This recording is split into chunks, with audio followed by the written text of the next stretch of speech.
The broadcast is now starting. All attendees are in listen-only mode.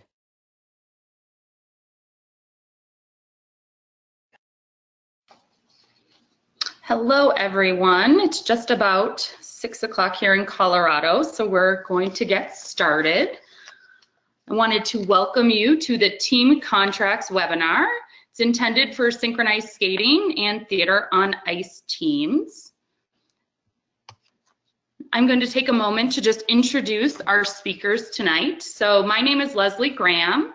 I am the Senior Director of Synchronized Skating and Skating Programs at US Figure Skating. I oversee Theater on Ice as one of those skating programs. So I'm so excited to be here tonight to kind of integrate the two different programs and talk about how we can help you as team managers and coaches get a better handle on what you need for team contracts, what should be included, shouldn't be included, etc. Alongside me is Kylie Gaff. She is our coordinator of synchronized skating at US Figure Skating. She is been at our office about 1.5 years now and works side by side with me covering the discipline of synchronized skating. We also have Alan Wolf. He is the Membership Development Group Coordinator of the US Figure Skating Board of Directors. He has also been a club president. He's been a club president of a club which had a synchronized skating program. He's a dad of a former skater, so he brings a lot of knowledge to this webinar.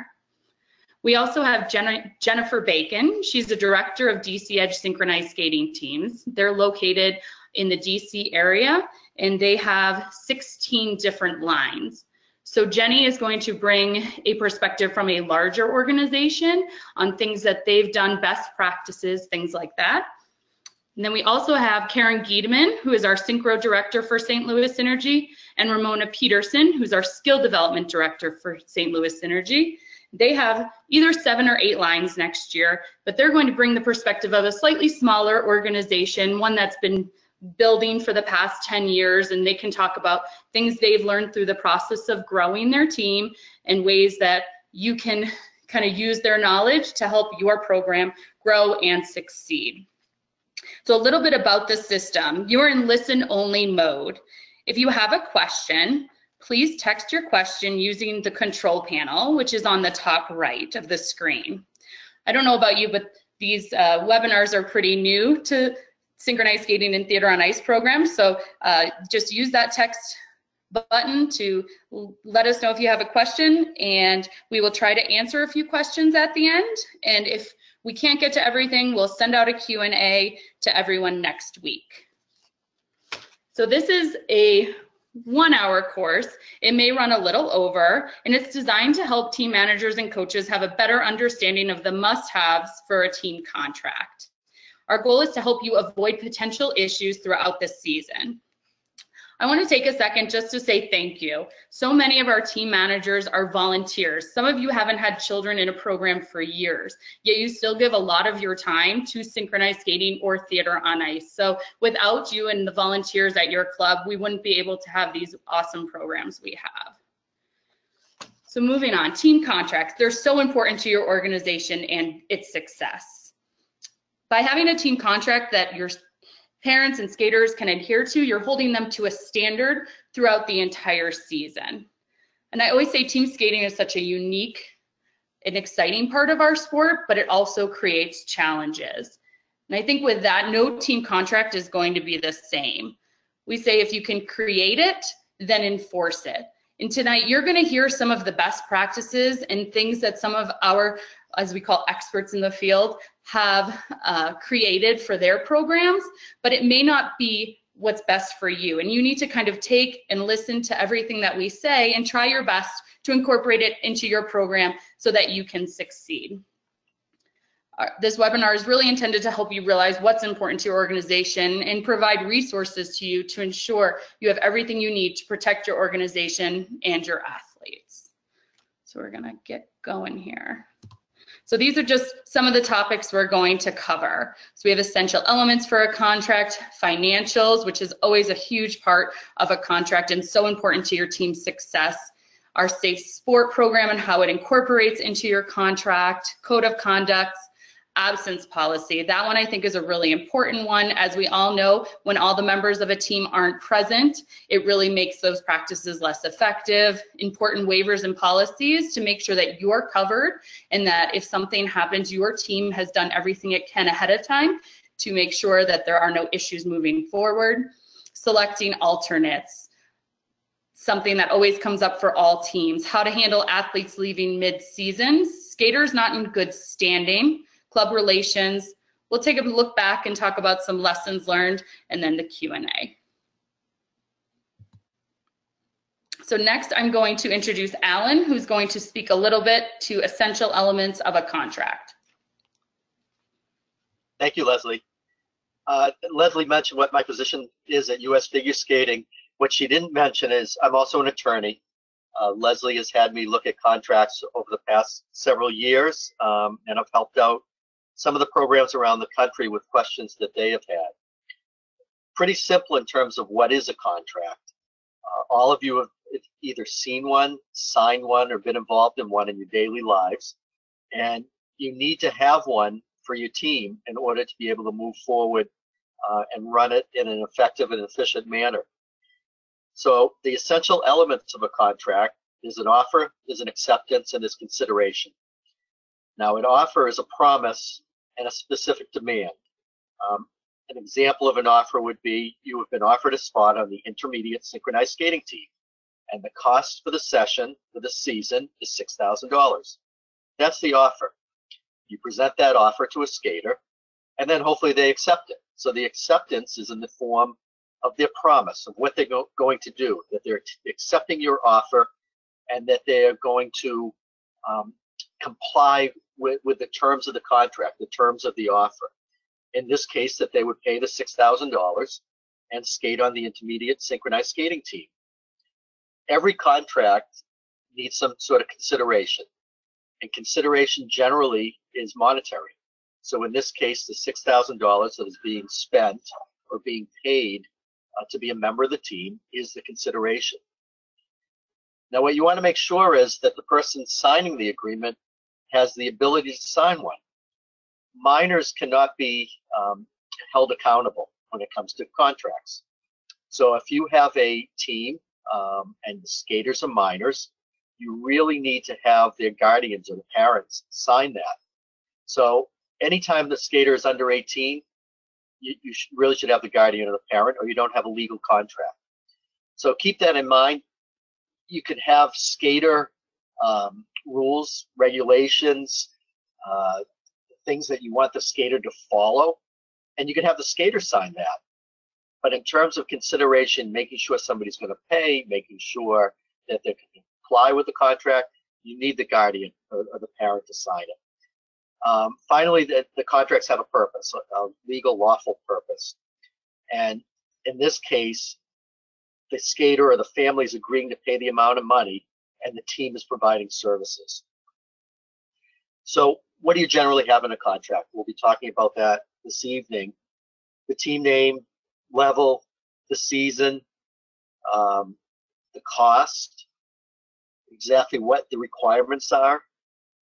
Make sure that the parent or the guardian reads it, signs it. Make sure your skater reads it and signs it. Initial each page, so you know that they've read every page and agree to each page. When do you give it out? When should you have them look at this? Well, you should have them agree to a contract even before they're going to sign up, before they make the team. Because there's no sense having a skater giving them the offer, asking them to be on your team if they're not going to be if they're not going to agree to the contract. The contract is your offer. They need to be able to accept that or agree to accept it. So hand them out prior to the skater's acceptance on the team. Also, have a meeting. I've spoken at the Synchronized Skating Festival before with Leslie, and what I've said to all the parents in the room is generally the skaters aren't the issues that we have. It's with the parents. So have a team meeting right off. Give all the information ahead of time. Let the parents and the skaters know what's going on. What's the best way to do a contract? If you're lucky enough to have somebody on your board or somebody in your program or involved on your side that's an attorney, ask for help. Happy to do it. Contracts are legal documents, but everybody that reads them should be able to understand them. So you don't need a whole bunch of legalese. What you need to do is set it out so that anybody who reads it will know exactly what they're getting into, and you'll know what rules you're presenting and what you're offering. The other thing that you should do is ask for help. Leslie mentioned that I was president of a club, but I did that for 14 years. And we started a synchronized skating program, and I had 5 teams. I had no idea what I was doing at the beginning. And what did I do? I called and bugged Leslie. And she was a great help. She gave me some wonderful suggestions, gave me some names of people to talk to, and made it a lot easier for me to work. And I guess finally, when you're doing your contract, review it each year. Think about what's gone wrong or what could have been done better in the past year or the year before, and make that change. Maybe you had a skater who was disappointed that they were an alternate, yet had to pay the same amount of money. Maybe that's something you want to put in your new contracts. So again, think and learn as each season goes, and definitely ask for help. US Figure Skating's got a great group, always willing to help, and enjoy the process. Thanks, Leslie. Okay, thank you, Alan. So moving on, we're going to talk a little bit about financial agreements, actually a lot. So we start with payment policies. I think the number one thing you have to think of is you have to be upfront. How much is it going to cost to skate for one season on this team at this particular level? The families that are coming to your tryouts and to your auditions, they want to know how much is it really going to cost their family for this season. So we always say be as upfront as possible. So some things to consider. How will the skater/parent pay? Are they allowed to pay monthly or a lump sum or something different? Be clear what those expectations are, and feel free to add in, if it's possible, that there's a discount if they pay in full. Some organizations have had a lot of success because we all know there's a lot of money that needs to be kind of upfront and early in the season put towards dresses or competitions. So there are those families that are willing to pay upfront a lump sum for the season. Another question that always comes up to include in your contract is, do you take credit cards? And if you do, is there an additional fee? No one wants to think that, oh, I can just pay for the season on a credit card and then find out later that there was an additional fee tacked on. Is there any sort of grace period for when a skater could leave the team and not have to pay? I have seen some contracts that include that. Maybe it's because they're in an area that's new to synchronized skating or theater on ice, and they want to give those skaters that week, 2 weeks, month, whatever, at the beginning of the season, perhaps in the spring or in the fall for theater on ice, to determine if it's really something that this skater wants to do. But if you are going to have some sort of grace period, make sure there's a hard deadline. Give them a date for when they have to let you know if they're going to continue participating, because our budgets, as we know, rely on that. The next thing to consider is, what is the penalty if the skater's account falls behind? Do you add some sort of late fee? I've seen a lot of contracts come through that are almost threatening. They give these really large percentages for what a parent family is going to have to pay if the skater falls behind, and it's not realistic. So be sure, if you are going to give a late fee, that it's something that this family could be able to pay and still continue with the team. I always say you can't just threaten the child with, well, you won't skate, because if you won't skate, then that may hurt the team. So in a team setting, it's a lot more difficult. It's more difficult to really consider how it affects everyone else. So looking at, if the skater falls behind, what is that penalty? Now, what's your procedure to collect those funds? If it's late, do you then ask them to pay maybe an extra month's dues ahead of time? That's up to you, but it's something that needs to be in writing in that contract. Lastly, do skaters need to be paid in full by a certain date? Many teams will use the week prior to them leaving for their last competition as their end-all be-all date. But again, what does that mean when a skater doesn't fulfill that? You've got to think about the what ifs when creating the contract to make sure you've kind of got all bases covered. It's also okay to say that you're going to change the last payment due to where the finances are lining up. I have seen some contracts that say we're not going to be able to tell you your last payment until a couple weeks prior because our hope is we get to charge you less. We hope that our fundraising has really done well this year and we actually get to reduce everyone's payment because we were able to contribute it towards travel, whatever that may be, but something to consider. Travel is a big piece of this. Many clubs don't include travel in their payment contract. It can be included, it doesn't have to be, but make sure if it's billed separately that the parent understands how it's going to be billed to them, when the expectation is for payment, etc. Make sure you include your practice and competition schedule in this contract. And be sure to add that if there's extra practices scheduled, that they may be communicated maybe a week in advance, 2 weeks in advance, but explain what that expectation is and include a note that competitions may change. We had an issue a year ago where a parent called and said, the coach told me we were going to competition A and I scheduled a vacation and now she's changed it and it's competition B and she's saying that my daughter isn't allowed to miss. Well, it was because they had included the competition schedule without noting that things may change. And so they were looking at their contract, which they signed, and they believed that they were in the right. Lastly, is can skaters travel with parents or must they ride a team bus? This has to do with the amount of money they're going to be spending if the parent is required to go with the skater and stay in a hotel, drive the skater to the competition, etc., versus being chaperoned. We'll talk a little bit about that later as well. Lastly, a fundraising and volunteer requirement. What is it? So many different organizations do so many great fundraisers, but the parents need to know upfront what that expectation is and what happens when someone does not fulfill it. Same with a volunteer requirement. I feel like maybe 5 or 10 years ago, it was a common thing where you were given an expectation for a volunteer requirement, and if you didn't meet it, you paid. Well, that's great, except so many organizations were finding that they were running out of volunteers because people found it so much easier and more convenient to write a check and give it to the club or the team. So really consider how is that going to be handled so that if your organization comes to that point, you then realize, okay, this is how we're going to handle it. So some best practices are just be clear. Make sure you state on your financial agreement the team name, the level, and the season that the contract is for. If the team level changes, change the contract and have them re-sign.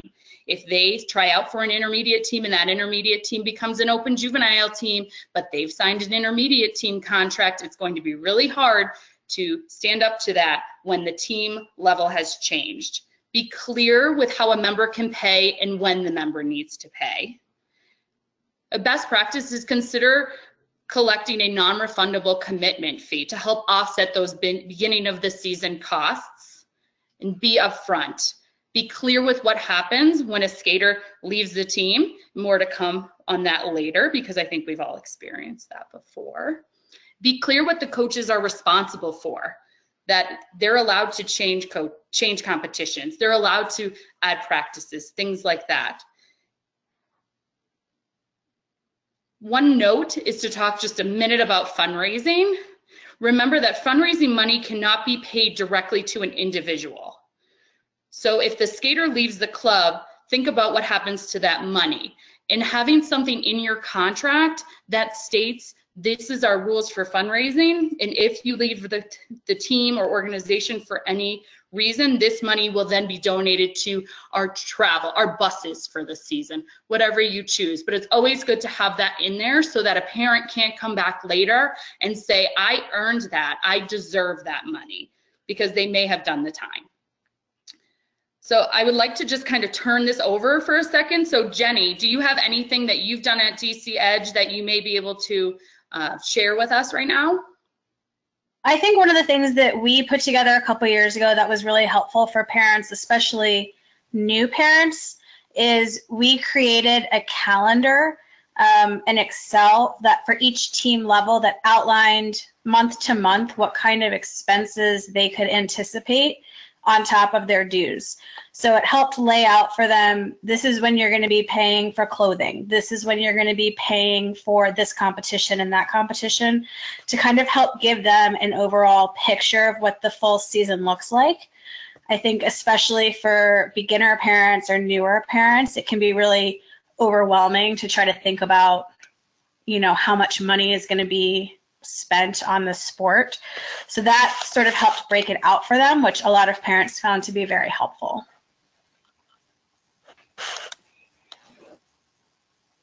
Okay, thank you, Jenny. And what about Karen and Ramona from St. Louis? Anything that you want to add about financial agreements, maybe some best practices that you've found that have worked for your organization? Well, some issues we had like years ago were people not paying that upfront fee, trying to come to practices, hadn't started paying even though they had signed their commitment. And once we started kind of knuckling down on that, like you are not allowed on the ice at the first practice until everything is set up where you're paying. And we also switched to credit cards at that point, so it was easier. And made sure that all the commitments and everything were done. And we said no to a couple of people, only took a couple of times. That has not been an issue since then. So that was helpful, just to be very firm with this is how it's laid out, and we're not going to make exceptions. Anything else? No, I think just being very upfront and firm with your decisions and getting those across to your organization, I think that's just the most helpful way to get the contracts signed and in and on time. Leslie, one more thing I just thought of. We actually created a late policy for fees that escalated depending on the number of times somebody was late. We were finding that the same people were just not paying their dues on a regular basis. So we created a policy where, you know, after the first time there was no fee. If there was a second time, it was X amount of dollars, and it increased each time. But we've always allowed families who were proactive about coming to us and saying, we have X situation going on right now, we need an extra week or we need an extra 2 weeks. We've never penalized them or charged them late fees if they came to us ahead of time and asked for extra time. Yeah, we pretty much have the same situation at Synergy where they do get a fee and it does kind of escalate. But like you said, if they do come to us ahead of time and they're proactive on, hey, we need a little time to set up the payments, then we will work with parents. Leslie, this is Alan. When we started it, as I said, we were brand new and looked at it as a business. And when we were budgeting, we actually budgeted, for instance, if we were going to have 11 skaters on that team, we budgeted their payment as if we only had 10, so that we had a safety net. And that worked in one occasion where we lost a skater along the way so that it wouldn't jeopardize the program for the rest of the skaters. So it's just something we did when we did our budgeting process. Yeah, that's a great best practice. And I actually did that when I was at Western Michigan. We always budgeted a skater over so that if something were to happen and a skater had to leave the team, it kind of gave us that safety net. So that's all great. Thank you. All right, so now we're gonna send it to Kylie, who's gonna talk about Safe Sport. So Safe Sport is something that we've always been talking about, and it's been more pertinent in the past couple of months. And Safe Sport should be done by anyone who has frequent and constant contact with minors. Safe Sport is an online training, and these people also should be getting completing a background check for that. We're going to be talking about, obviously, you guys are all team managers and team service personnel for your team, or somebody on the board that just does these contracts. But team managers, it's anyone who does the day-to-day operations of a team and helps with the organization to complete the contracts and to complete anything that the team needs on the daily basis whenever they are at practice or if they have a competition or so on and so forth.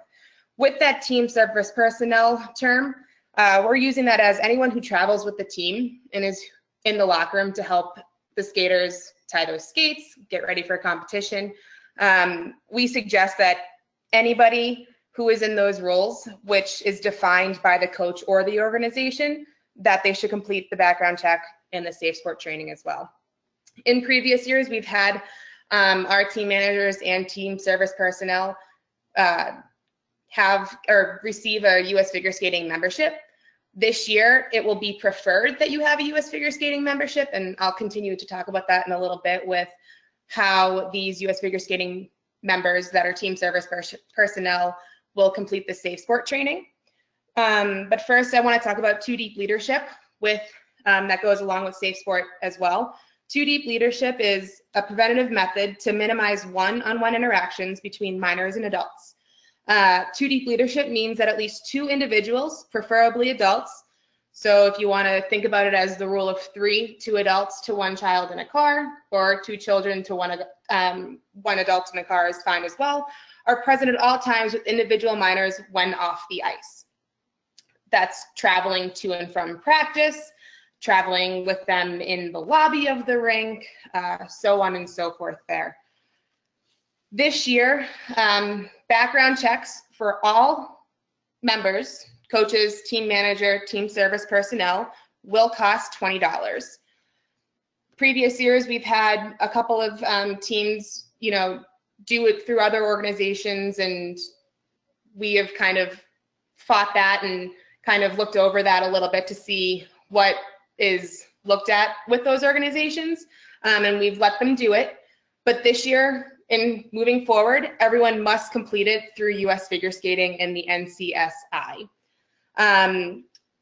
Background checks and Safe Sport training will need to be completed prior to the competition, the first competition that your team is going to be competing at, as we will begin to be asking for proof of completion in order to receive a team manager or team service personnel credential.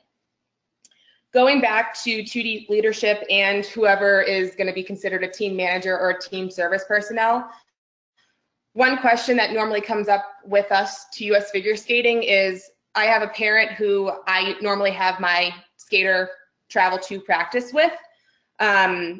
It's not appointed by the team, and if parent A asks parent B to drive their own skater to practice, does he or she need to complete a background check and the Safe Sport training?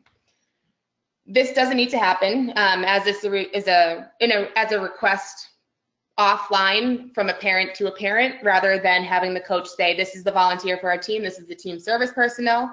Any parent-appointed team chaperone by the club or team organization would need to have that Safe Sport training and background check. So some best practices that you guys can put forth for your team is that have all of the adults that volunteer within your organization complete a background check, have a membership, and complete the Safe Sport training.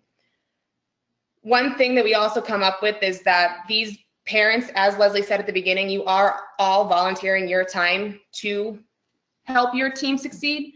One thing that you can work with your club to do is to offer a subsequent membership, which is, would be your volunteer membership at a reduced rate from other subsequent members, because parents will not need the benefits that the skater needs to complete their job necessary for the team. One other thing as well is to share that team locker room policy that is linked here in this PowerPoint and also can be found online and can also be asked for by us. You can share it with your parents and skaters ahead of time, and you can probably share it in your contract as well and have it posted during any practice, exhibitions, ice shows, competitions, whatever. And you also, in that team locker room policy, there is a point where it says do not take photos or videos in the locker rooms. We all know that with that, there's a fine line that can be drawn with that, but we highly suggest and highly recommend that no phones are allowed or should be in the locker room at any point while anyone is changing. With this being said as well, it's highly recommended, as I said before, to have all of your volunteers complete a background check, have membership in a Safe Sport training done. this can be available June 1st of this year, as it'll begin a new membership season for us. Jenny or Ramona, anything? Karen? All right. Hearing none. Okay, just this is Leslie. Just one more thing that came to mind as Kylie was talking about this is we put it's a lot of work to be a team manager, and it probably sounds overwhelming to have to manage now background checks, safe sport training for maybe your team chaperone, formerly called team chaperones, now called team service personnel, for those that may be traveling with the team to competitions. So we are really excited that our IT team has been working really hard with development to create a page on members only that if you are listed as a team manager, and I believe even a coach, you can then see whomever you've designated as maybe a team service personnel or other team managers, you can see the progress they've made in terms of safe sport training and background checks. So you'll have a table that's really easy to read so that you don't have to go fishing around asking, what have you done? What do you still need to finish? So, and then there's no surprises when you get to a competition. The way that that's going to work, if the person is a member, it'll be really simple if they're that subsequent member that we were talking about. If they have chosen they don't want to have a membership, they'll still receive a member number this year. And that member number is how they'll get online to members only and be able to complete the safe sport training and background check. So it's a little different this year. It's probably going to be a little trial and error by our development team, but the goal is to make it as simple and easy for you as team managers and coaches to manage so that there's no extra work on the side there. Leslie, I did think of one thing to add. We actually put the safe sport policy in our handbook, and a big part of the reason that we did it was, one, to let parents know that these are the rules and we're following them, but two, was so that parents would acknowledge that they were not allowed in the locker room. That was a really big issue for us, especially with younger skaters. Everyone wants to come in, tie their skaters' skates, get them off on the ice, and so it kind of set in the handbook that you are not allowed to be in that locker room unless you are designated as such by the team. That is great. Yeah, it kind of gives you a little bit more control. And I know that a lot of teams have had situations where they may have different team chaperones or team service personnel for every competition, and it adds a lot of extra stress to have to do all this training, but it really is for the safety of our athletes. And I think it's really good as a coach and team manager knowing that those adults that have been put in these positions have been vetted through our background check process and done the training so that everybody is on the same page for the season. I think the earlier you can get it done, the better. We all know what happens once November hits. It is full steam ahead. So September, June, those are great months to get it done. Okay, we are going to go along to code of conduct. So I think that we all experience different situations that come up throughout the season, and it's always good to, at the beginning of the year, kind of lay out what's important to your organization. I've listed a few different policies that I've seen through different contracts throughout my years at US Figure Skating. That doesn't mean you need to include everything. It doesn't mean you need to include what I'm saying is important for these. You need to decide what makes sense for you and take little pieces that are going to work for your organization. I think behavior is probably a huge piece of a code of conduct. And what's important is, how is discipline going to be handled, and what type of disciplinary action are you going to take as a coach? So if there's a problem with it, whether it be an attitude or whatever behavior that may come out that is not acceptable to your team, you need to make it clear to those parents that this is what action is going to be taken and this is why. As long as they know that up front, they should be in a good place. We do have access to a lot of code of conducts in that Safe Sport Handbook that was on the previous link. That it was actually updated January 1st. So it has a lot of new information, but in there are different code of conducts that you can then take and make them right for your team or organization. So we have a US Figure Skating Parent Code of Conduct. That one can be changed over depending on how you want the parents to behave. We all say that they are representing your brand, your team, and they need to act in a certain way, and that you determine what's acceptable and not acceptable behavior by them. For athletes and maybe even parents, there's a US Figure Skating Code of Ethics and a Code of Conduct. So those are actually found in the rule book. It's GR 1.01 and GR 1.02. And so those are found in our US Figure Skating Rulebook that is available online. And you will also find those similar athlete code of conducts, coach code of conducts in that Safe Sport Handbook. So there's a lot of different opportunities to pull from things regarding behavior. The next one is the social media and internet communications guidelines. So this is also included in the Safe Sport Handbook. And I think this has just kind of taken over our world. Social media 10 years ago wasn't a topic. It probably wasn't even included in your handbook. And if you haven't looked in your handbook in a few years, it's probably time to update this section. So things that you really need to consider is what and where are skaters and parents allowed to post about your team? Can they post programs on YouTube or on other websites? For your internet communication guidelines, when is it okay to post about the team's happenings, about which competitions they're attending? Another part of this is logo usage. Maybe you don't want your synchro organization or Theater on Ice program's logo to be used just randomly throughout the internet, that you have some protocol for that usage on when it's okay to post and use. And I know, Jenny, you had mentioned that you guys have kind of changed your social media policy for your organization. Do you maybe want to talk just a little bit about what DC Edge has done? Sure. We've always had a generic paragraph in our handbook that addressed social media and obviously the concept that you're representing DC Edge at all times, particularly when it's, in your bios and things like that. We found over the last couple years that it wasn't really addressing some of the issues that we've been having. So this year we are putting together a code of conduct and a social media policy that will outline penalties, for lack of a better word, for skaters who violate kind of what we view as appropriate social media usage. And we are going to have both the parents and the skaters sign it. Because another piece to this is that the parents are who's signing the handbook, not the skaters. So the skaters aren't really necessarily even reading it. So the new code of conduct will be specific to the athlete. We are only having skaters who are 12 and over sign it. We are reviewing social media policy with all of our athletes. And obviously, we'll see if it helps us kind of manage that a little bit better through the course of this season.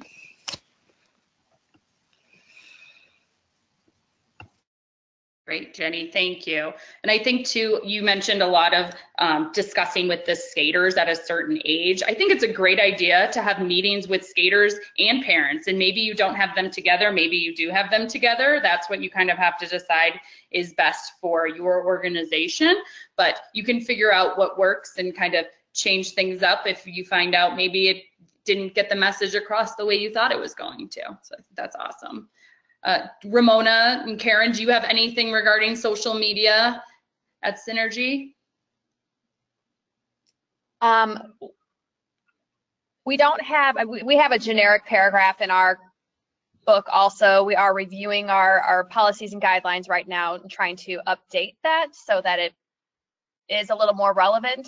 In the past year or two, we've just had one-on-one with the skaters that may have violated the code of conduct of social media and talk to their parents about what we can do to make it better. But I do like the idea that DC Edge is doing with having something with a 12 and up sign. I think that's a great idea. Agreed. Hold them accountable. They're old enough. If they have a social media account, then they can agree to the terms that their coach and team managers are expecting of them. Completely agree. Moving on is kind of similar, but a little different, is an electronic cell phone policy. I think cell phones can be distracting. There's definitely no doubt about that. They can also create a toxic environment if skaters are texting each other after a practice that maybe didn't go well at a competition. It can create an environment that's really hard to climb out of as a coach to get everybody on the same page. So I don't think there's a right or a wrong here, but I do think that you need to address it early on so that parents and skaters understand what the expectation is. So the number one question is, when are they allowed to have cell phones? At a competition, are they allowed on the bus? Are they allowed? We already know that they shouldn't be in the locker rooms because of Safe Sport, but are they allowed in a hotel room at night before curfew, or when they are doing hair and makeup, getting ready? Just be really specific on when you are okay with those cell phones being out. They all have them, so don't ignore it, but try to figure out what's best for your organization. Another thing to think about is iPod or other music listening devices. I know some people say no cell phones on the bus, but no cell phones on the bus. If that's the only way the skater can plug in and kind of get in the zone, you need to consider that and say, are you using it for the right purposes? Another thing is laptops and iPads. I mean, we need them. They need them because they're missing so much school when they're going to these competitions. But when is the right time to do schoolwork and when isn't? And I think a great idea that I've seen a lot of teams kind of take on is have a time in your schedule for homework. Say, this is when we want you to lay down, we want you to relax, we want you to study, we want you to do your homework, whatever it is, just so that the parents know that it's not like they're never going to use their laptop on a trip or use their cell phone, but there's an expectation of a when and a where that's appropriate for the team. Because overall, we want these skaters to perform well, and we don't want anything to distract them. Another thing that's huge is a communication policy.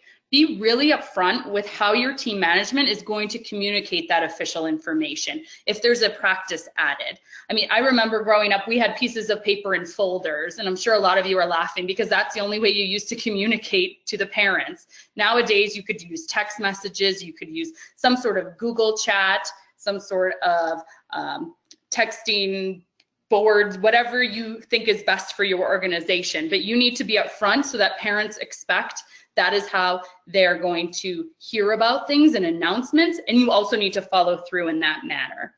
Another thing is, how will parents ask questions? So or skaters, if they need to address a concern with the coach, what's that process? Do they go directly to the coach? Do they maybe have to ask the team manager to schedule a time with the coach? Every organization is different. Maybe it's because there's practices back to back and the coach has to jump to the next team's practice. They don't have time. But if you establish a policy early on that is acceptable, then you know that you will be able to get the best out of your skaters and parents. And I think, do either of the coaches, Jenny or Karen or Ramona, do any of you guys have any best practices for communication? Yeah, this is Ramona. We actually tweaked our communication quite a bit over the past year or two. And part of the problem we had was with parents feeling that you are basically on call 24/7, texting mostly our younger coaches in the middle of the night, you know, long text, very lengthy emails with lots of, you know, they're hot and they're mad and sending it. And so I actually told, we have a policy now that they, number one, cannot text the coach after a certain time of day, and it's only with quick questions, like, you know, or if they have a concern, like I'm late for practice or my kid is sick. If they have a question, they're to go to the team manager. And if they have a concern, they're upset, they found out their child spot sharing or whatever it is, they can send an email and say, I would like to discuss my child's XYZ, just very short and quick. They cannot spew all their concerns into a long email and set up a meeting. And what we have found is that this, number one, gives them time to calm down. It gives the coach time to think about, you know, prepare for the meeting and not feel harassed. And at first it made some of the parents upset. They felt like they didn't have free access to the coach. They were used to that. But we have found that this has been one of the best things for our coaches. It's been one of the best things for our parents because it allows them to get their thoughts together as well. And we always sit down, always with more than one person. When you sit down with a parent, you always have a couple of coaches or you bring in the synchro liaisons, so it's never a one-on-one. And I think this has alleviated a lot of stress for our coaches as well as for our parents. The main thing that we have is that we don't really allow parents to approach the coaches at the rink. We like to kind of say at the beginning of this season that the coach's priority when they're at practice is the skaters. And parents are supposed to go to the team manager first. We also have board liaisons who are sort of assigned to each team that are there. They can go to them as another resource, especially if one of their issues might be with the team manager. But we pretty much always say that if they have an issue that the team manager is not able to resolve, that they should email and request a meeting. We also really try to steer parents away from texting the coaches, especially with a lot of our coaches having regular full-time jobs away from the rink. And we really try to, make ourselves available to meet with them depending on the nature of the concern. Sometimes it's easy enough to just answer in an email, but we really try to avoid, the parents approaching the coach the second they're off the ice. So we've set up some boundaries as it pertains to that. That is great. Thank you. Just a last policy that we have listed here is a lost and found policy. And this, I learned about this when reading through some contracts we had collected a couple years ago. And if this organization is on here, thank you for the great idea. So this lost and found policy holds skaters accountable. So what they do is any item left behind gets brought to the coach at the end of practice. And the skater must pay a small fee. I think they said it was like $0.25 to retrieve that lost item. And what they do with that money collected is they either use it to celebrate birthdays or they use it to give to a charity at the end of the year, but it's teaching these kids to be accountable. And I thought, what a great opportunity to incorporate just a life skill. You need to make sure you have everything, because we know in team sports, if one skater forgets their dress at a competition, that's a problem. So we need to teach them early on that they need to be held accountable for those items. Just to wrap up this code of conduct, just a couple of best practices. Be clear with the expectations you have for both parents and skaters. I love to have multiple people in a room when you're meeting with a coach, skater, parent, whatever that combination is. Remember that 2 deep leadership, that you try to have at least 3 people in the room. If you have to have a coach and a skater meeting separately, keep the door open just to make sure that you got yourself covered. Hold parents and skaters accountable. They're representing you, your team, and the brand you've worked really hard to create. So make them realize how important it is to you. Make sure that both the skaters and parents sign this code of conduct, even when they're not 18, because they need to be agreeing as an athlete that they agree to what you have written down. Lastly, consider adding a part about what happens if a skater doesn't or violates the code of conduct. Maybe they agree to it and then something happens and they have now violated what you've said is a standard for your team.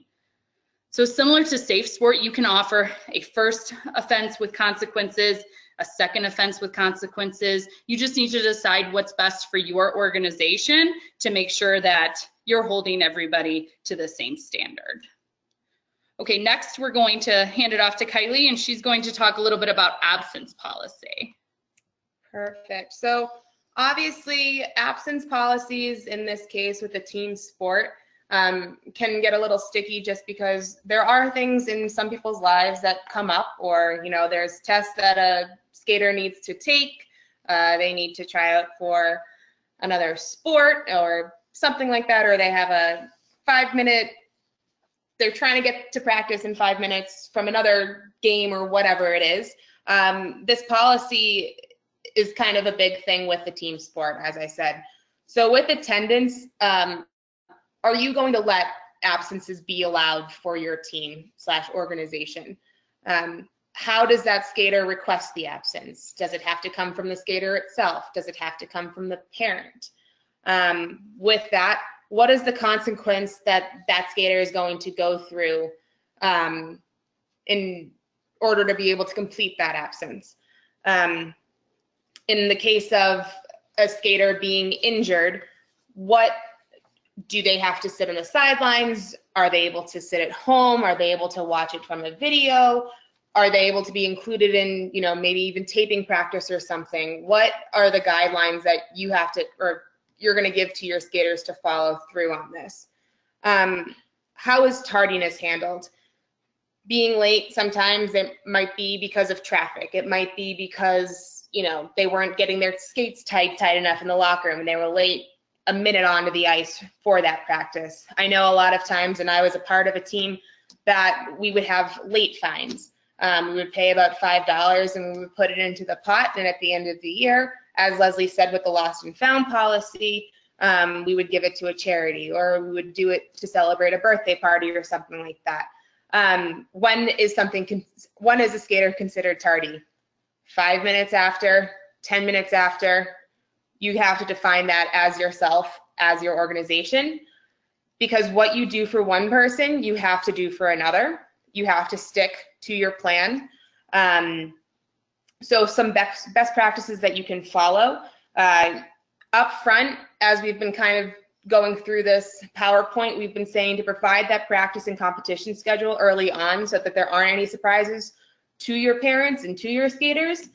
Include anything in it, including on-ice practices, off-ice practices, competitions, exhibitions, off-ice activities, any group fundraising that you guys are going to be doing. Again, with that injured skater, create that policy that if the skater is injured or not feeling well, that they do have to attend those practices and observe from the sides, because there is a value in learning the program watching rather than, you know, being at home and just kind of not interacting with the team like that. In the end, the coach does make the final decision about those consequences of the missed practices, so be sure to communicate with your coach regarding that. Create a standard absence sheet that must be filled out and submitted to the team manager, which identifies the date to be missed and the reason, and then have it approved by the coach. Be sure to clearly state if there is a time that, you know, a skater cannot miss a practice, whether it be a week before the competition, whether it be they're going to be late 30 minutes for the day before the competition. Just be sure to stick with what is written in that policy. And how many times can a skater be late until it becomes a problem? Just be sure, as I said, one thing that you do for one skater, you must do for the other. So kind of make those lines and make sure that you follow them for yourselves. Jenny, do you have any ways that you handle absences on your team? We call it a blackout policy, and it usually starts the week before our first event in October, where we have a zero absence policy for the remainder of the season for anything other than illness or death in the family, things like that. So we have, when we hand out our contracts, we have a planned absence form that parents are to fill out at the time that they sign the contract if they have something that is a conflict during that time period that they know about. So it's, you know, Susie's bat mitzvah, or we have, especially if they're new to the organization and they've already booked a trip and they didn't know what the dates were going to be and they're not familiar with how the season works. So we ask them to fill that out, and they have to get permission to miss prior to signing their contract. This way they can't come back later and say, well, I had this planned all along, when they really didn't. We also have outlined that skaters are allowed to miss a certain number of practices in the season prior to that date, and they're to let the coaches know 2 weeks in advance if they're going to be missing a practice. And then with respect to injuries, we have it outlined that skaters are still expected to be at every practice. They're still expected to travel unless they're medically unable to.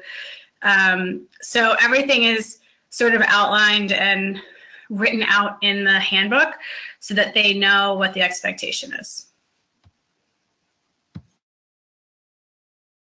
Great, thank you. Perfect. And Ramona or Karen, do you have anything different than what Jenny's done, or something that you found, positive when doing absence policies?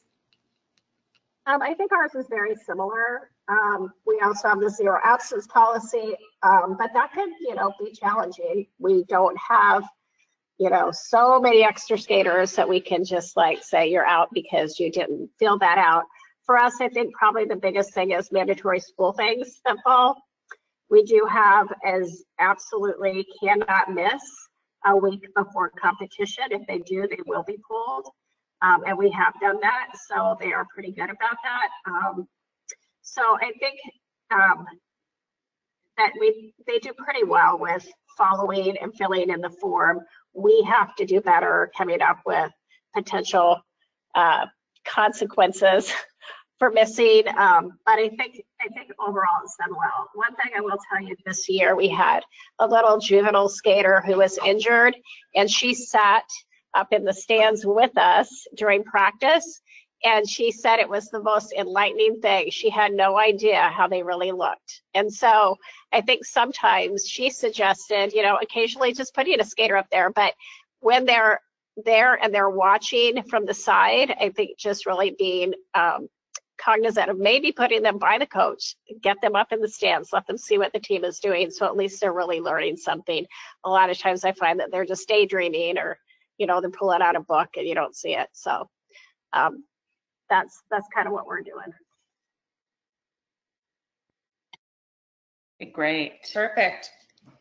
Leslie, the only thing to add from a contract point of view is make sure that the consequences are realistic.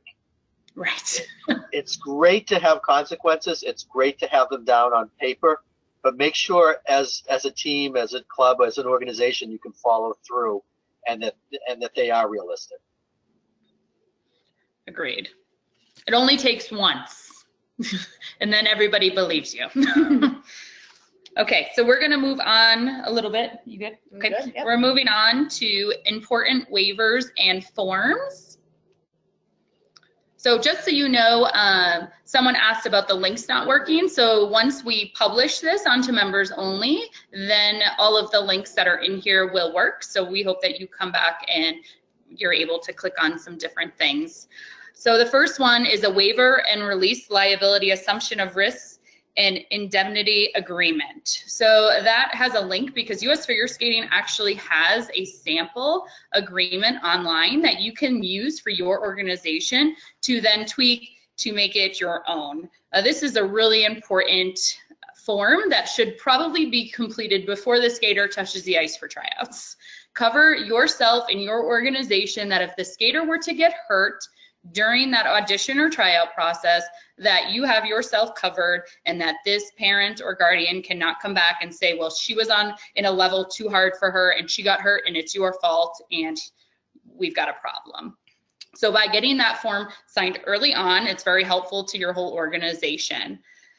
This link also has a medical release form. This is really important, especially in synchronized skating, because so many times the parents drop the skaters off, for theater on ice as well, drop the skaters off, they have practice, they know when it's done, they come back, they pick up, all is well, except when a skater gets hurt and the parent's cell phone isn't on. So be sure on this medical release form that you have a few key items. Emergency contact information, names, phone numbers, people that you can call if there's an emergency, and maybe one isn't enough. Maybe it's 2 people that if there's an emergency, you can call for that skater. Another is insurance information, and it needs to be up-to-date insurance information. So it's really good to write yourself a note as team manager to maybe connect with parents, maybe partway through the year, maybe after January 1st when things sometimes change within organizations, to say, do you have any updated insurance cards? Let's make a copy of that. Let's make sure we have everything up to date. If you have it up to date, you won't need it. That's our rule of thumb. Another thing is allergies and medications. What is this child taking? What are they allergic to? This kind of plays a part too when you travel. Do chaperones carry the meds? Or is the child responsible to have their own medication and take it when they need it? Just be sure to write that in the event of a medical emergency, that you give permission to the coaches or team management in charge to authorize any necessary medical treatment, including hospitalization. If you can include that and the parent agrees to it, then you know that you have done everything you need to do. In terms of medical release and maybe more so chaperones and carrying medications, Jenny, I know you made a comment earlier about when the teams travel with chaperones that they don't carry their own medications. Can you just speak to that a little bit? Sure. Our older IJS teams travel to about 75% of their competitions with team chaperones. We do a form at the start of the year, and having gone through this for the first time this past year, I think it's something that we'll make sure we re-update with every event, because things did change, where a parent had to list any medication that their child was on. And we did not let the skaters self-carry. So when the parent dropped the skater at the airport, they basically signed their medications in to the chaperone, and the chaperones had their medications for the weekend. And that included over-the-counter medicine, such as, cold medicine or Tylenol and Advil, because we really didn't want skaters sharing that between each other and not really monitoring sort of what they were taking. And one of the things we also asked in the form that we filled out was if parents were comfortable with their child being given those medications. So if their child had a headache, is it okay to give them Tylenol? If they developed a cold, is it okay to give them, Dayquil or whatever? And we did have some parents that didn't want us giving anything to their skaters. So we just made sure we had all of that information and that we were kind of keeping track of who needed what, and the time windows that they needed to have it, and the managers just had it with them at all times. That's a great idea. And I think the part about the skaters giving each other medications, you don't know what's happening within each hotel room or what kind of interaction the skaters are having. And this way, you've kind of covered yourself if those chaperones have those meds. So I think that's a great idea. Moving forward, we've got commitment forms. So some people like to have a commitment contract separate from their handbook that just says, I've read everything. I've read the waivers, the forms, the payments. I've read it all and I agree to it. And they can sign, date. It should have the team name, the team level, and the season on there. Be sure to include that. Something that's come up more recently is that publicity and photo release form. That you should make sure that at the beginning of the season that you have parents signing a form letting you know that they are comfortable with you sharing photos of their children on social media, maybe on brochures or posters being used to promote the team. You need their consent. Just like we do this for all of our camps, different seminars we do, that we have the authority to post a photo and the parents are aware of it. So that's a simple form that can be really just basic, really clear, and then you're set. Another is a travel consent form. So that would be if the skaters are not being chaperoned and the skater's parent maybe can't attend and they are going to be traveling with another parent. Maybe have them sign a travel consent form that says, I allow my child to travel on this specific date to this specific competition in this location with parent A, so that they're covered.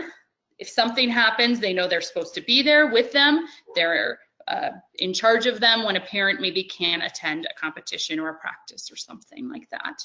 Another thing that has come up recently, people are very sensitive about their personal information, especially emails, cell phone numbers.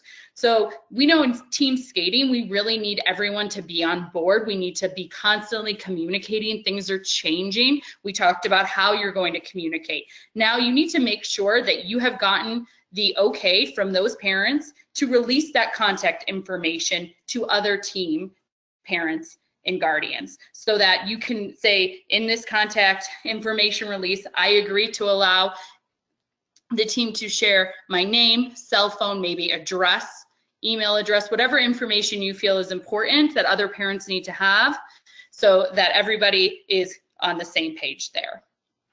Is there anything, Ramona and Karen, that you maybe do that we've kind of missed, or did we kind of touch upon everything there?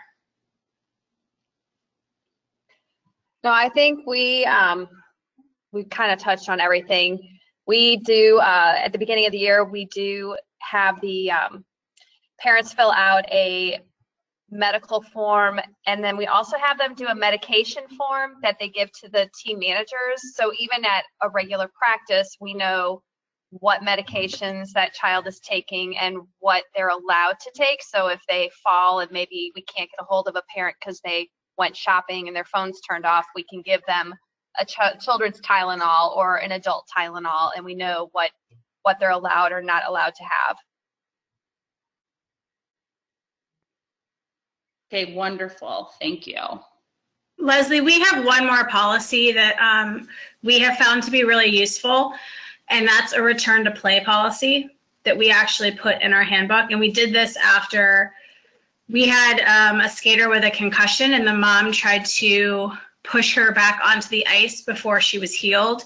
And we didn't really have a course of action to kind of follow. And she went as far as to take her to 3 different doctors to get different doctors' notes, kind of fudging around what the dates were and things like that. So we actually put a policy in our handbook that, you know, follows kind of the safe sport concussion guidelines, but that the parents have to acknowledge that if you sustain injuries of whether it be a head injury or another serious injury, that there is a protocol before they can get back on the ice. And it just sort of protected us a little bit from, you know, really pushy parents who are trying to get their skater, you know, if it's right before a competition or something like that, and they don't want them to have to sit out. But it just protected the skater most importantly, but also us to be able to say, well, we need to be able to see this progress before they can get back in the line. That's great. And concussions are a huge part of our coaching education programs this summer. So return to play is a great idea, just to make sure that, you know, you've done your due diligence to make sure that that skater is ready to skate. That's awesome. Okay, we are moving right along. So we are going to talk a little bit about selecting alternates. Obviously on those teams, we do have, you know, for synchro, we have the 8 to 16 or 12 to 20, and for theater on ice, we have similar guidelines as well. With that, who selects those alternates and when are they selected? Are they selected during tryouts? Are they selected at the beginning for choreography of the programs? Are they selected 2 weeks before the competition? You just got to have to figure out when those individuals are selected, and if they do change throughout the season.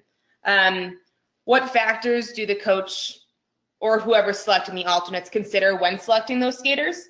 Has one of the skaters attended all practices? What is that skater's skating ability like? What is their attitude?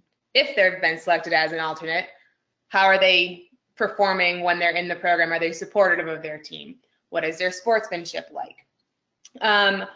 What is that process for switching in and out? Is it every other section of a run through? Is it every 2? So any changes that the coach may have, that skater can make those changes in the program and then have the alternate go in. Whatever is working best for your team. I know I've been an alternate in some cases where I would always like whoever I was swinging in and out with to be skating in once they did the change. Then I could watch it happen in person, and then I could go do it 2 times in a row as well. But again, whatever works for your team will work best. Are skaters guaranteed to skate a specific number of competitions or ice shows? Do you outline that in your contract? Are they required that everybody on this team of 20 is going to be skating, you know, 1 competition each? Does your team have trainers? And sometimes trainers are those skaters that have come up from another level and that aren't necessarily skill-wise available to do that higher level team. Are they provided a contract? Do they have to pay a certain amount? And could they become on that team at some point as well during the season? Best practices that you guys can follow are be upfront and honest about how many skaters will compete each season. I don't know how many times we have gotten this at headquarters, that question of my daughter, you know, son was on this team, and they were, you know, they were told that they were going to be skating all 5 competitions, but it was never anywhere in the contract. Explain why those alternates on these teams are important, because injuries do happen throughout the season, and these alternates, I sometimes say, are the best people on the team because they do have to adapt to any position on the team at any point during the season. Everybody, explain this to the parents up front as well, and be very, very clear about this, is that everybody will get the chance to skate practices and switch in and out. Sometimes parents like to say that my skater wasn't in the program at all because they were skating on the side, but be clear with how much time that you are going to have each swing. We're going back to the question of what is the process for switching in and out. Be clear with how many times each skater is going to be switching in and out of that program. And also be clear with how much time before a competition, who's going to be skating in and out of that program. Is it 2 weeks saying that Susie Skater is going to be in that program the whole entire time? So your team has to be prepared for the competition that is going to be happening in the next 2 weeks. Obviously as well, explain the role of a trainer to those parents as well, if you're going to be having trainers on your team, and make sure their contract explains that. Jenny, do you have any situations with alternates that you've had to deal with in the past? Yeah, I mean, I think that this is probably the single most difficult issue that we have year to year. We do not do alternates or trainers. We have swing positions. And so we outline at the start of the season. We do not pick who they are going to be until the end of spring training, because we feel this gives the coaches the opportunity to get to know everybody and for everybody to be training with them and not just making assumptions based off of tryouts. And we outline now, as we're making offers, that these positions will exist and this is what the position entails. And we keep them as sort of dynamic positions. So they can, and they often do, change through the course of the season. There'll be skaters that do really well at spring training with skills, but maybe not as well with choreography, and vice versa. So this is a work in progress. I think with us every year, we try to sit down and think about better ways to handle it, better ways to communicate with skaters and parents and prepare them for it. It's always difficult, but we are very upfront and we keep it the same team to team. So how it's handled, what the position is, the timeline of when we notify skaters, at what point they, are skating full time to prepare for their event versus still switching in and out. It's consistent across all the teams. So it doesn't matter who your coach is. And I think we're coming on probably year 4, maybe, of having this position, and it's starting to at least become more understood as far as what the position is. We have not found a way to have trainers have it be a successful position. I think in the spring, when we're focused on skills, it's fine, but when you get into the program and you're really focused on choreography, we found it difficult to manage them and still make them feel like they're learning and progressing. So we have not pursued that position. Perfect. And then Ramona or Karen, any suggestions or what you found best with alternates, selecting them? Similar things. We call it spot sharing at swing skating. And with the older team, it's easy.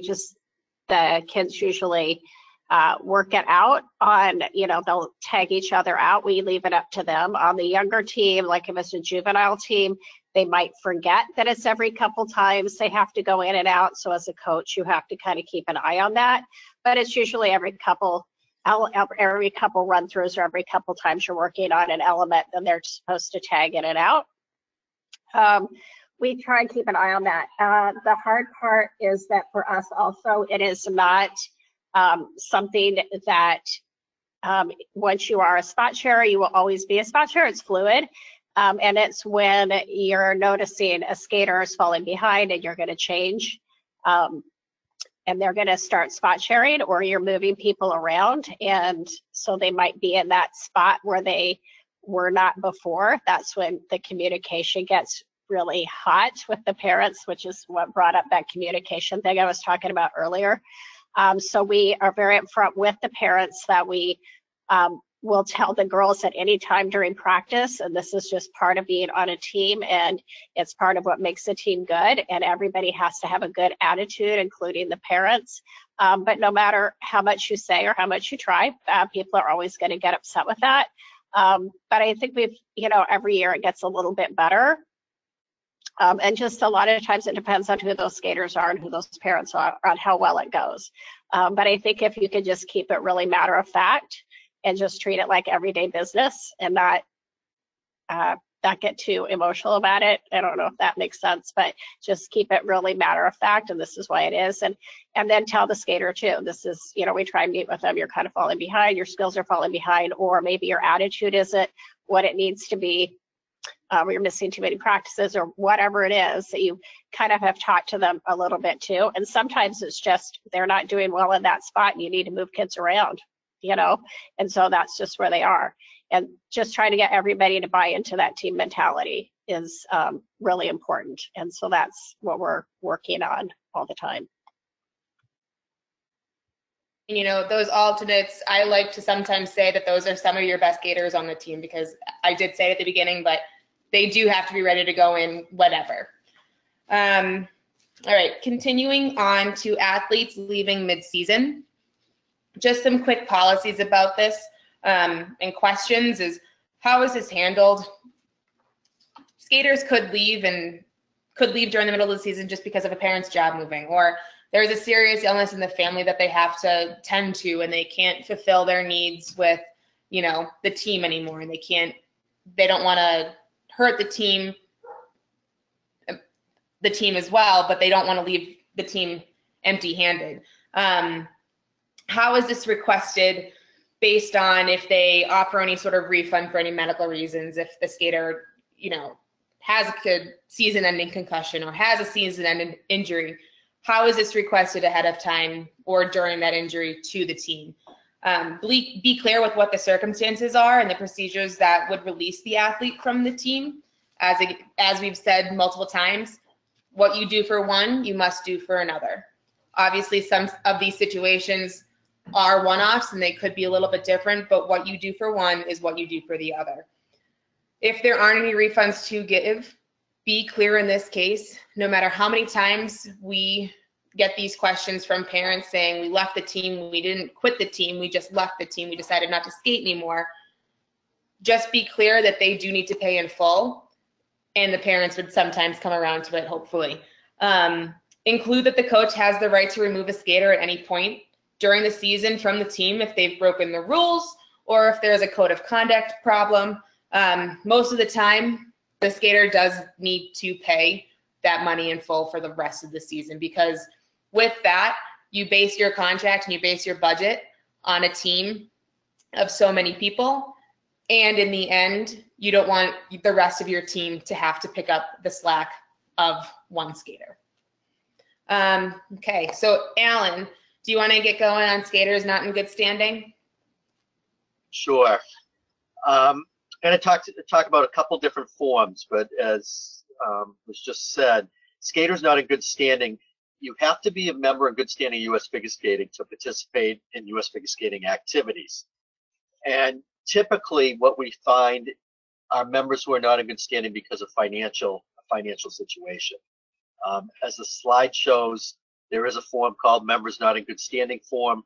You can find that on the U.S. Figure Skating website under About Us, Forms, and Members in Good Standing. Member clubs need to submit to U.S. Figure Skating during the year any members that are not in good standing for financial reasons. What we like and what we tell teams, what we tell clubs, organizations, you should try to collect for a period of not less than 60 days before you list the member as not in good standing. What happens at that point? They get flagged in the U.S. Figure Skating database. Those of you who are going to be at Governing Council this year, we are working on or amending Rule MR 8.07, and it's going to specifically say that members who are not in good standing they're going to be limited to what they can do in terms of testing, competing, coaching, partnering tests, officiating. You have to be in good standing to do all of these things. So as a club, as an organization, make sure, first of all, that all your members are in good standing. If you have a financial issue, if somebody's not paying, if they left early and just have refused to pay under the contract, then you can submit their name with that form, which will protect you, and it will also protect other teams. Now, you can only do that with a home club member, skater, athlete. You can't do it if it's an associate member. You can't do it if it's an independent U.S. Figure Skating member. When I talked about amending the rules, hopefully you'll all vote for this, for the membership committee as set forth at Governing Council. We're going to make it so that you can report individual members in the future. So keep this form in mind. Make sure that your skaters are in good standing, and this will protect you and give you a leg up in terms of collecting. It's a stick that you have so that the skaters can participate. The other, as Leslie's put up there, is Rule 2822 and a skater release form. You can find that form under Programs, go to Synchronize, and then Managing Your Team. All of you should know this rule inside and out, because a skater must provide a new team with a skater release form before they can be fully accepted onto the new team. And this also includes athletes trying out for collegiate teams. So if you have somebody coming to your team from another team, you need this form. Now, what is it, or who signs it?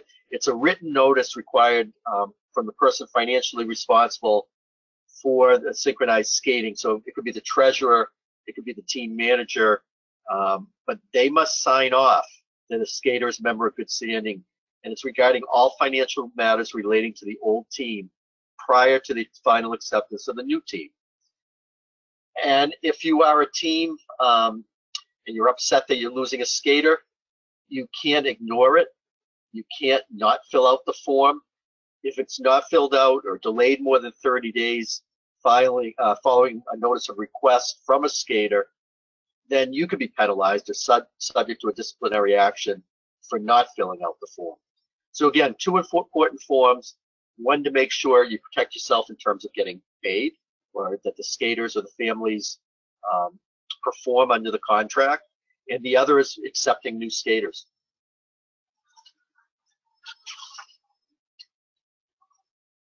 Leslie, would like me to talk about club relations? Yes, please. So there's no right or wrong way. It's how is your team or your theater and ice organization, how is it included within the club? And we'll give you a couple ideas of best practices, but again, best practices may be best for one club, but not for another. U.S. Figure Skating does not set the rules. We don't dictate what the relationships are. A team can be independent. A club could run the team. They can do it in conjunction with one another. What you want to have is a great relationship. You want to have a great working relationship between the synchronized skating program or the theater and ice program and the club itself. You want the club, you want to participate in the club's functions. The club should want you to participate in the club's functions. In the contracts that we did for the synchronized skating teams, we put in there that the teams had to participate in the ice shows. That's great for both sides. One, it's great visibility for your teams. That everyone in the stands is seeing how much fun everybody's having, what a great time it is, and how wonderful it is to perform. And you'll get more skaters. We got a lot of adult skaters into the program because they were watching the adult skating team during the ice show. Are they included in the banquets? Are they included in all club functions? Again, if you're a smaller club, and even if you're a bigger club, include everybody. It should be an inclusive organization. So if a team represents a club, usually we see two scenarios. In smaller clubs, such as the one I had, they, where many skaters are part of the teams, the club is very involved. The club could set the budget. They could be part of all discussions. They could actually be running the team. What we had is a team manager for each of the teams who worked with someone or two people from the club to set the budgets, to work out the rules, to work out the contract, so that everybody felt a part of the decision. You don't have to do it that way. A lot of times organizations and clubs have teams that are brand new. You have beginner or pre skaters and parents of these skaters who haven't been on a team before, haven't been involved. So the clubs do have to take the lead. Typically in larger clubs or larger organizations, you see where the club supports the team, but it's an independent structure. They have their own budget, they set the budget, they set the rules, they work independently, yet remember, you're still part of the club. There are club rules that have to be followed. At the end of the day, the club is the final say. There is such a thing as individual teams too. They sometimes, you'll see that with ISI teams coming over, or in the situation that I've seen in my state, it was an adult team and they just didn't want to be connected to a club anymore. They wanted to be truly on their own. And they can do that. You can be an individual team and represent U.S. figure skating. So there are benefits, though, to being part of a club. Support is one of them, both financial and moral support. To have 100 club members cheering you on, or being there for the team send-offs, or being involved, it's a wonderful thing for the club and for the team. It also allows the teams to recruit from learn to skate classes, and maybe work with the club to have learn to skate synchronized skating badges. And that way they're participating, they're there, and one helps the other. The club helps the team and the team helps the club. Teams can host competitions for the clubs. And also, hopefully, there'll be some financial backing if you need it. So that's some benefits to being part of a club. A couple things to remember: you have to be a member. Team has to be a member, and the members of the team have to be members. And the current year starts July 1st. You can begin signing up June 1st, but it's something that's mandatory, and everybody has to do it. They don't have to be home club members of your team, but they have to be members of U.S. Figure Skating. And they have to be some sort of a member of your club, whether it's associate or home club, to be on your team. So that's a real brief overview of club relation. One hand helps the other, and I think it's always great to have the club and the team work together. Great, Alan, thank you. Karen and Ramona, do you have anything from a club relation standpoint from your synchronized skating organization to the club that you would want to speak to? We are a small club. Probably 99% of members of our club are synchro. So it's a very cohesive, the club kind of oversees synchro. We have a synchro committee that sets the budget, that kind of answers all the synchro questions, but for the most part, the board oversees our synchro organization. So there are definitely benefits to that, and we do get financial backing from our club and a lot of support from our club.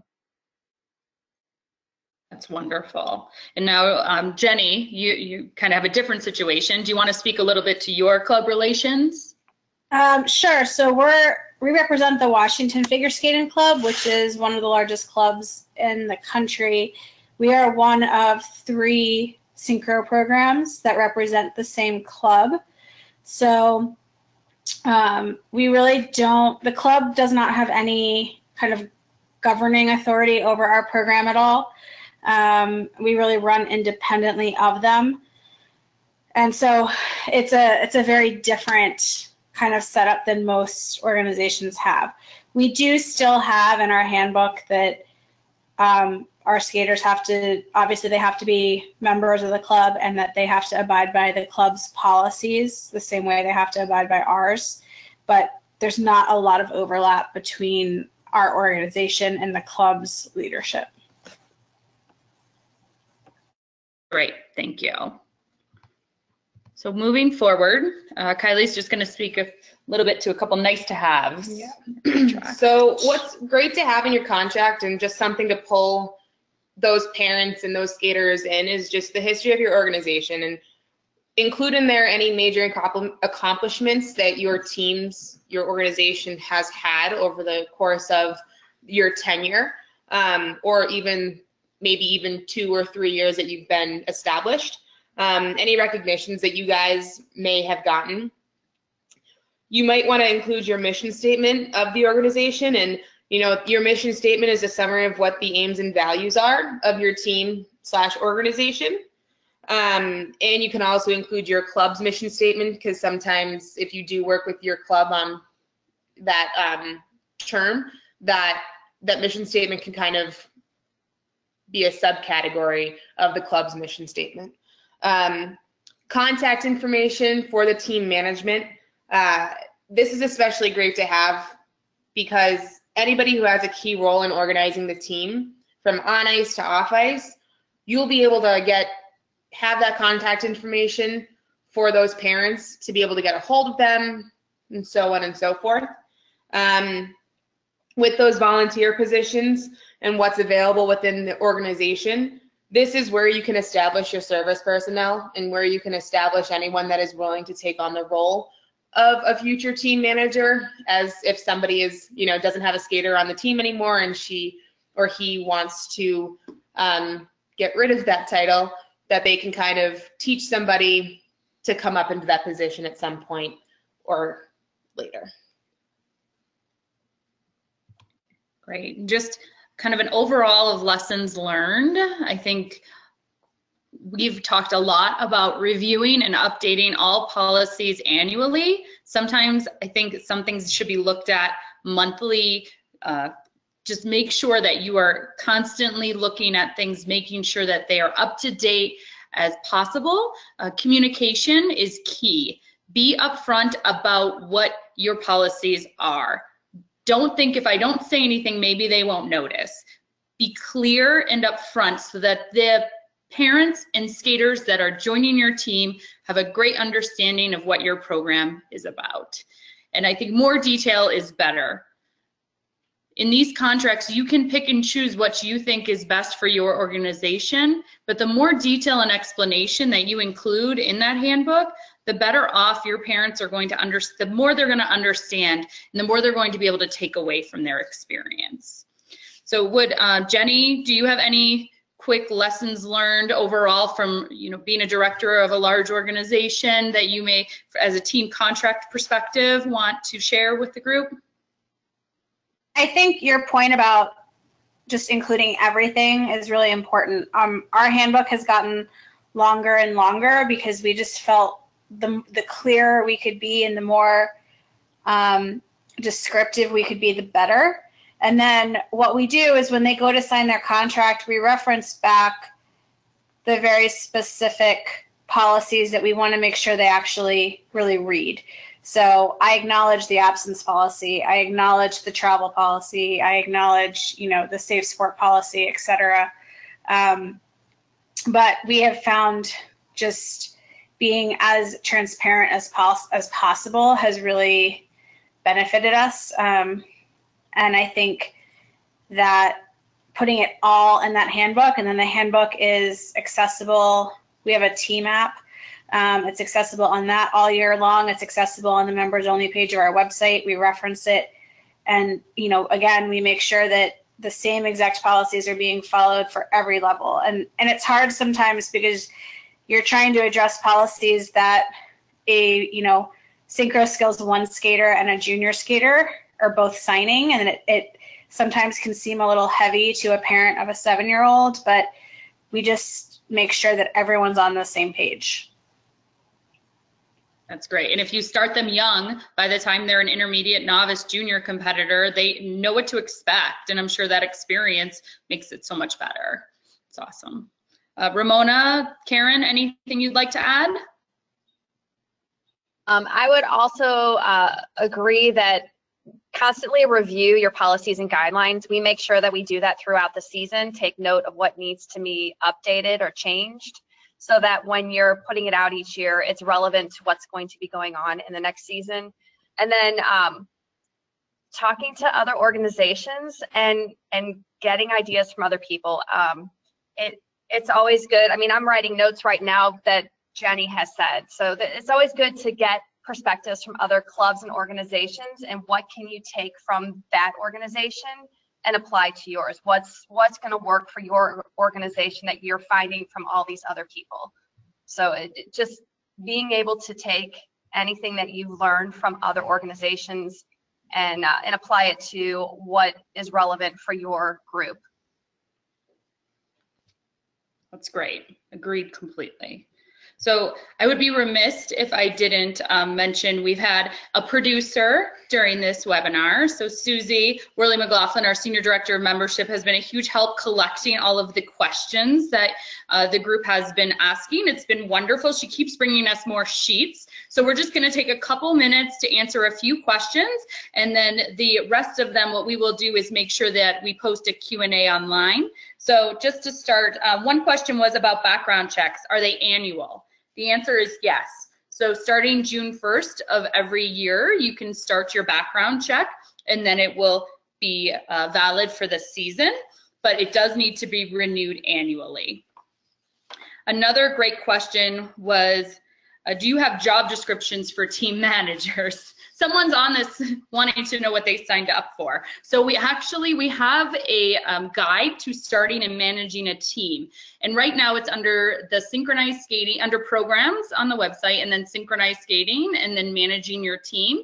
There's a link there, and it has a job description of the team managers. And I know for Theater on Ice, we've been working on a very similar handbook to share with those teams, and it really is similar job duties. So feel free to go in there and look and see what kind of tasks and things that a team manager is expected to do. And as coaches, be sure you share that with your volunteers before it gets too far into the season and they don't realize what they've signed up for. Another question that came up is, any recommendations about controlling parent behavior?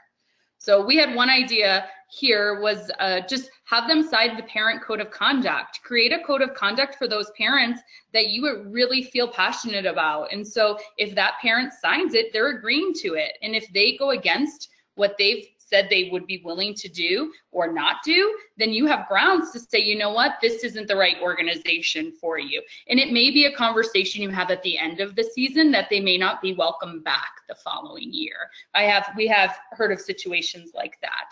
So it's okay to do. I think sometimes team managers and coaches are worried about what that parent's going to think, and it's okay to just tell them this isn't the right thing. So this has been recorded and will be posted on members only early next week with the Q&A with links. Thank you so much for joining us. We ran a little longer than an hour and 15 minutes, but we do hope that you found it valuable. Thank you to the speakers for taking the time out of your evening to share with us just some of your best practices and things that have made both of your organizations really successful. So we are here at headquarters if you have any questions moving forward, but thank you, and we hope everyone has a great season. Good night. Good night.